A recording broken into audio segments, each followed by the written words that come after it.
बड़ी खबर आ रही है। एसजी राजू ने क्या कुछ कहा है, देखिए। तल्ख यहाँ पर टिप्पणी करते हुए, बातें करते हुए ईडी ने आज पूरी मजबूती के साथ जबरदस्त तरीके से अपना पक्ष रखा और उसमें किस तरह की भूमिका केजरीवाल की रही।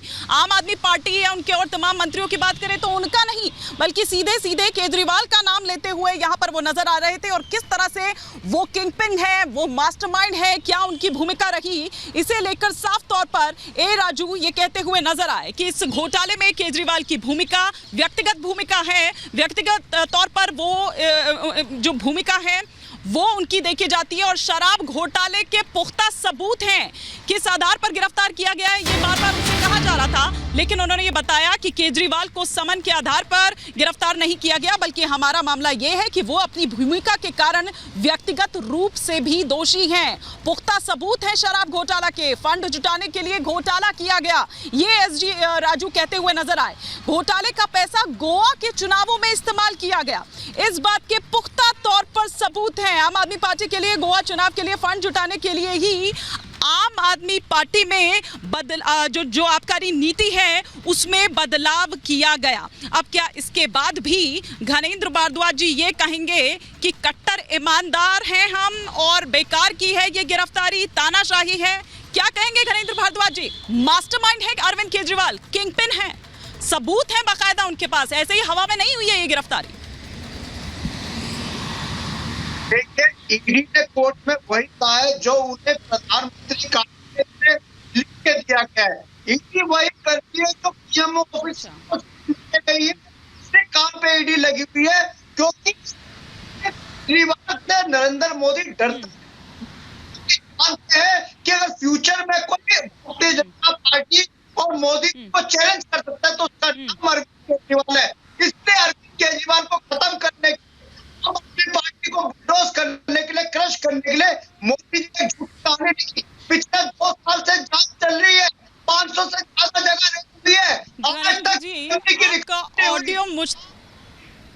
आपका ऑडियो मुझ तक ठीक तरीके से नहीं पहुंच रहा है, लेकिन चूंकि आपने सीधे सीधे कहा कि ईडी जो भी कर रही है वो नरेंद्र मोदी के कहने पर कर रही है, पीएम मोदी के कहने पर कर रही है, तो हमारे साथ इस वक्त जुड़े हुए हैं बीजेपी के स्पोक्स पर्सन भी। थोड़ा मैं उनसे यहाँ पर एक रिएक्शन इस पर ले लेती हूँ। प्रत्युष कांत जी, न केवल घनेंद्र भारद्वाज बल्कि अभिषेक मनु सिंह भी ये कह रहे हैं कि ईडी ने नया तरीका निकाला है कि किस तरीके से मन माफिक आप कुछ भी उनसे कबूल करवा लो, प्ली जो है उनकी बेल प्ली उसको रिजेक्ट करते रहो, दबाव बनाते रहो और अपने मन माफिक कुछ भी उगलवाते रहो, कबूल करवाते रहो। ये नया तरीका खोज निकाला है।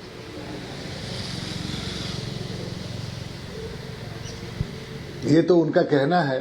आप मुझे बताइए, हिंदुस्तान में अगर कोई भी केस रजिस्टर होता है तो उसके बाद क्या होता है? उसमें इन्वेस्टिगेशन होता है। उस इन्वेस्टिगेशन में लोग फिर जेल जाते हैं, 1 2 3 4 5 7 8 9। हर आदमी जब जेल जाता है उसके अरेस्ट होता है, नया एविडेंस मिलता है। ये सब करते करते आदमी कहाँ पहुँचता है?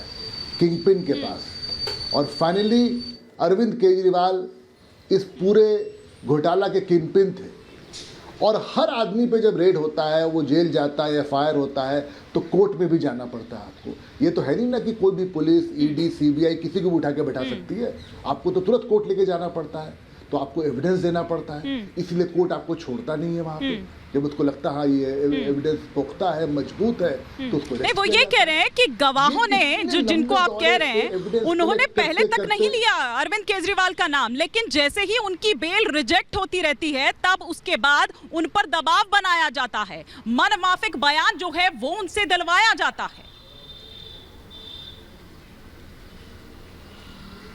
कोई भी लीगल प्रक्रिया आपको पता नहीं चलता है। जब आप अरेस्ट होते हैं, आप जाते हैं, आपके खिलाफ जब एविडेंस दिखाया जाता है तो आप बोलते हैं नहीं अब हम बनना चाहते हैं, सरकार का साथ देना चाहते हैं, इन्वेस्टिगेशन का साथ देना चाहते हैं। तो फिर वो यदि सोचती है कि छोटा चोर को छोड़ के बड़ा चोर को पकड़ सकते हैं, पर फिर भी ये सारा कुछ जो कोर्ट के नियंत्रण में होता है, आप कोर्ट से ऊपर नहीं हो सकते हैं। कोर्ट बोलेगा ये क्या, उठा के फेंक देगा उसको। ये हमारा जुडिशियल सिस्टम है और वो ऐसे चलता है। आज अरविंद केजरीवाल जी 5% देते हैं पहले कमीशन, उसको बढ़ा के कर देते हैं 12% और 7% कैश में ले लेते हैं। तो इसका आप ट्रेल करोगे ना। आज सारे गोवा के एमएलए जो लड़े बोले में कैश मिला था, ठीक नहीं आ रहा था। घनेंद्र भारद्वाज जी से फिर मैं प्रेम कुमार जी और ममता जी का रुख करूंगी। ठीक है घनेंद्र भारद्वाज जी, क्विक रिएक्शन। देखिए हिमानी जी, मैं फिर वही कह रहा हूँ कि इन्फोर्समेंट डायरेक्टरेट जो है आज वो बीजेपी की कार्यकर्ता बन चुकी है।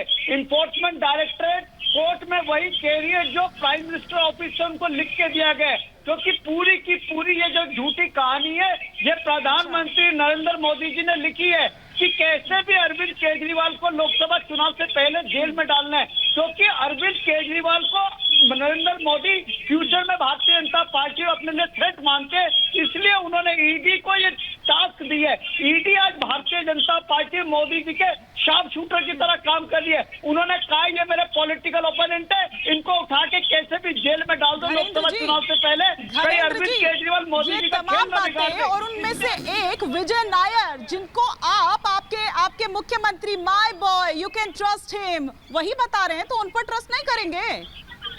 देखिए हिमानी, ये जो कह रही है ईडी कह रही है आज भी 2 साल से ज्यादा हो गए इसको केस को रजिस्टर करे हुए।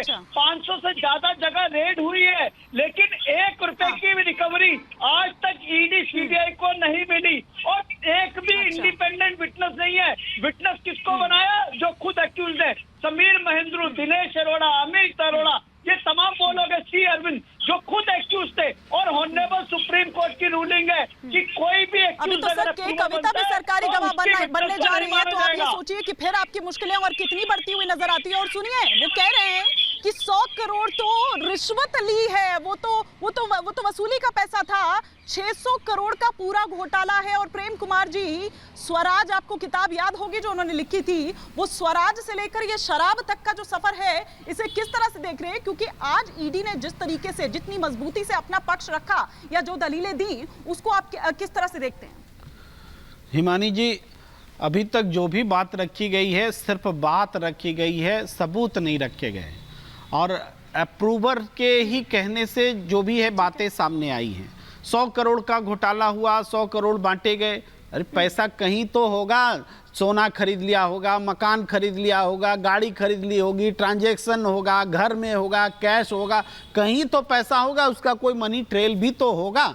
यही चीज़ तो अप्रूव नहीं कर पा रहे। और सिंघवी जी ने कहा है, आज तो आर्गूमेंट दोनों तरफ से जोरदार चल रहा है, और सिंघवी जी ने कहा है कि भाई अप्रूवर के स्टेटमेंट को तो हम वर्दी मानते ही नहीं है, इस पे ये क्या होगा। और एक और अप्रूवर बनाया जा रहा है। भाई कविता जी, आप देख रहे हैं कि वहाँ पर पॉलिटिकल इन लोगों का अलाइनमेंट हुआ था, इंडिया गठबंधन से तेलंगाना में हार गए। अब क्या है कि नेशनल लेवल पर इंडिया गठबंधन में आम आदमी पार्टी है, तो उसके खिलाफ में एक अप्रूवर कविता को बना देंगे, फिर उनके खिलाफ से बोलवा लेंगे। ये तो पूरा पॉलिटिकल केस हो गया हिमानी जी, ये तो कहीं सब्सटेंसेस है ही नहीं। हाँ, ठीक है। इससे पहले कि मैं ममता जी का रिएक्शन इस पर लूं, और मुझे वो ये कि केजरीवाल की जो कस्टडी दरअसल देनी है, रिमांड दरअसल देनी है, उस पर फैसला सुरक्षित रख लिया गया है। अब ये देखना होगा ईडी की रिमांड कितने दिनों की मिले, इस पर फैसला फिलहाल कोर्ट द्वारा सुरक्षित रख लिया गया है। 10 दिनों की रिमांड ईडी द्वारा कही गई थी कि 10 दिनों की रिमांड दी जाए, क्योंकि उन 10 दिनों में बहुत कुछ आमने सामने बैठाकर भी पूछताछ करनी है। वो कन्फ्रंटेशन जो है वो भी होगा, उसमें के कविता भी होंगे, उसमें मनीष सिसोदिया भी होंगे, उसमें संजय सिंह भी होंगे, अरविंद केजरीवाल के आमना सामना वो करवाना है। ये 10 दिन बहुत ज्यादा इंपॉर्टेंट है। वो